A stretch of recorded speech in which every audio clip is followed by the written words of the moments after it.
மகாய பொண்டாட்டி ஆரம்பிச்சுட்டா. நேத்தே கைகால்லாம் வலிக்குன்னு சொன்னேல்ல, கைகால் வேணா அமுக்கி விட்டுட்டாத்தே. அதெல்லாம் வேண்டாம் மர்மோள. எத்தே அடிக்க காத்துல பறந்துருவிய போல இருக்கு, கொசு மாதிரி இருக்கியே. எத்தே ஏதாவது ஜூஸ் போட்டு தரட்டுமாத்தே உடம்ப தேத்ததுக்கு? என்ன மர்மோள திடீர்னு பாசமா இருக்கே என் மேல?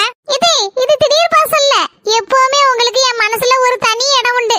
எங்க அம்மா சொல்லிவிட்டா, ஏட்டி மக்கா உன்னை உன் புருஷனை நம்பி கட்டி கொடுக்கலட்டி, உன் மாமியாரையும் நம்பி தானே கட்டி கொடுத்துருக்கேன். அதனால உன் மாமியாரை நல்லா கவனிச்சுக்க மக்கா அப்படின்னு தான் சொல்லி அனுப்பிவிட்டா.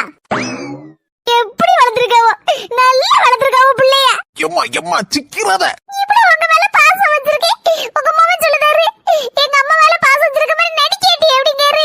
அவளாம் அவன் மரசனம்மா, அவன் சொல்லுதான்னு சொல்லிட்டு நீ வருத்தப்பட்டுட்டக்க. உனக்கு நான் இருக்கேன், உனக்கு என்ன வேணாலும் கேளு. திங்கிறதுக்கு பொருளா, உடுத்ததுக்கு பட்டு துணியா, அப்புறம் கழுத்துல போட சங்கிலியா, கையில போட கை சங்கிலியா, கால்ல போட தங்க கொலுசா, எதுனாலும் கேளு, நான் உனக்கு வாங்கி தரேன். அம்முக டும்முக அமால் டுமால்